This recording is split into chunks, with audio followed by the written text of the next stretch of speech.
Hello बच्चों, चलिए प्रश्न पढ़ते हैं। अवकल समीकरण कोस की घात 2x डी वाई बटे डी एक्स प्लस वाई बराबर 10x।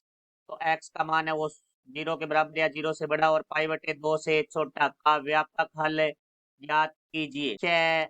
अवधारणा। तो जो हमारा प्रश्न है वो रेखिक अवकल समीकरण से संबंधित है। तो हमारी जो रेखिक अवकल समीकरण का जो मानक रूप है वो हमारा होता है डी वाई बटे D x plus p y बराबर है क्यू, जो कि एक्स के रूप में होता है। तो इसको हल करने के लिए हमें समाकल गुणांक आई एफ की जरूरत होती है, जो होता है हमारा एक की घात है समाकलन है पी डी एक्स।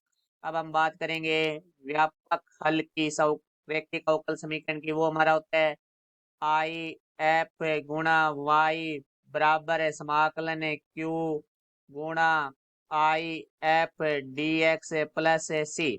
अब हम प्रश्न के बारे में बात करते हैं। तो प्रश्न में हमें दिया गया है कोस की घात 2x डी वाई बटे डी एक्स प्लस वाई बराबर है टेन एक्स। अब हम क्या करते हैं, क्योंकि हमें डी वाई बटे डी एक्स चाहिए तो कोस की घात 2x से पूरी समीकरण में भाग देते हैं। तो यहाँ से आ जाएगा डी वाई बटे डी एक्स फिर प्लस से वाई बटे कोस की घात 2x बराबर है टेन एक्स बटा में कोस की घात 2x।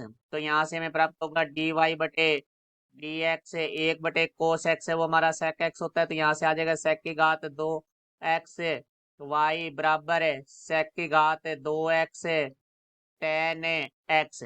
अब हम डी वाई बटे D x plus p y बराबर है क्यू से तुलना। तो अब इससे तुलना कर देते हैं, क्योंकि ये रेखिक अवकल समीकरण का मानक रूप है। तो यहाँ y का गुणांक हमारा p होता है। तो यहाँ y का गुणांक हमारा sec की घात 2x है। तो यहाँ से p का मान है वो आ जाएगा हमारा sec की घात 2x और q का जो मान है वो हमारा आ जाएगा sec की घात 2x tan x। अब हम यहाँ से आई एफ निकालते हैं। तो आई एफ है वो हमारा आएगा पी की घात समाकलन पी का मान है sec की घात 2x डी एक्स। तो यहाँ से आई एफ बराबर हमारा आ चुका है ई की घात sec की घात 2x का जो समाकलन होता है वो हमारा होता है टेन एक्स। तो ये आ चुका है ई की घात टेन एक्स। अब हम इसका व्यापक हल निकालेंगे। तो देखो भाई, हमारा जो व्यापक हल है वो होता है आई एफ गुणा वाई। तो आई एफ का मान है हमारे पास है ई की घात टेन एक्स वाई बराबर है समाकलन है क्यू गुणा आई एफ होता है। तो क्यू का मान है हमारे पास है sec 2x ten X. I F का मान है ई की घात ten X D x plus C. अब हमें इस पद का समाकलन करना है। तो इस पद को हम आई के बराबर ले लेते हैं। तो मानना आई बराबर है समाकलन है सेक की घात 2x टेन एक्स ई की घात टेन एक्स डी एक्स। तो टेन एक्स का जो अवकलन होता है वो हमारा सेक की घात 2x होता है। तो हम मान लेंगे मानना टेन एक्स बराबर है टी। तो इसका अवकलन करेंगे एक्स के सापेक्ष। तो हमारे पास आ जाएगा सेक की घात 2x डी एक्स बराबर है डी टी। तो यहाँ से आई बराबर हमारा आ जाएगा सेक की घात 2x डी एक्स को तो हम डी टी लिख देंगे। टेन एक्स का हमारा टी आ गया तो टी ई की टी डी टी। अब देखो इसमें हमारा अखंड समाकलन का सूत्र लगेगा। तो आई लेट से निर्धारित होगा कि कौन सा यू होगा और कौन सा वी होगा। तो आई लेट के अनुसार देखो भाई, हमारा आई होता है प्रतिलोम, एल होता है लघुगणक, ए होता है अलजेब्रिक बीजगणित। तो देखो पहले बीजगणित आ रहा है तो ये u हो जाएगा, फिर ये चरघातांकी फलन अंतिम में आ रहा है तो ये हमारा v हो जाएगा।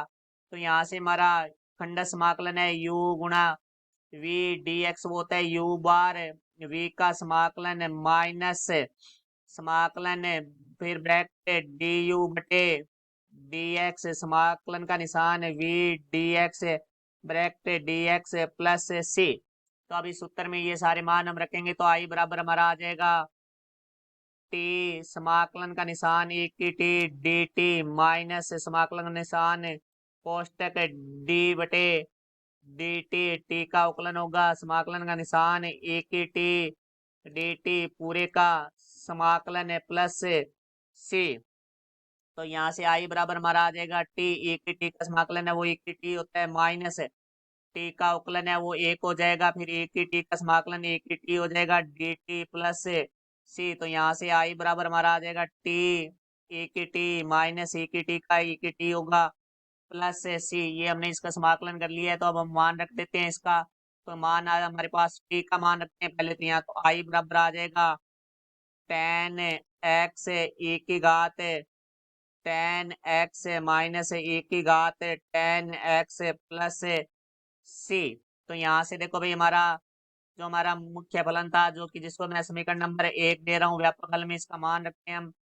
तो यहाँ से आ गया हमारे पास ए की घात टेन एक्स गुणा वाई बराबर है टेन एक्स ए की घात टेन एक्स माइनस ए की घात टेन एक्स प्लस सी। ई की घात टेन एक्स से हम पूरी समीकरण में भाग दे देते हैं, तो वाई बराबर हमें प्राप्त होगा टेन एक्स ई की घात टेन एक्स बटा में ई की घात टेन एक्स माइनस ई की घात टेन एक्स बटा में ई की घात टेन एक्स प्लस सी बटे ए की घात टेन एक्स। तो यहाँ से हम देखेंगे तो ए की घात टेन एक्स ए की घात टेन एक्स कट जाएगा, यहाँ भी ए की घात टेन एक्स ए की घात टेन एक्स, और ये ए की घात टेन एक्स है, ऊपर अंश में लाएंगे तो ए की घात माइनस टेन एक्स हो जाएगा। तो यहाँ से हमारा आ जाएगा वाई बराबर टेन एक्स माइनस एक प्लस सी ए की घात माइनस टेन एक्स। तो ये हमारी दी गई अब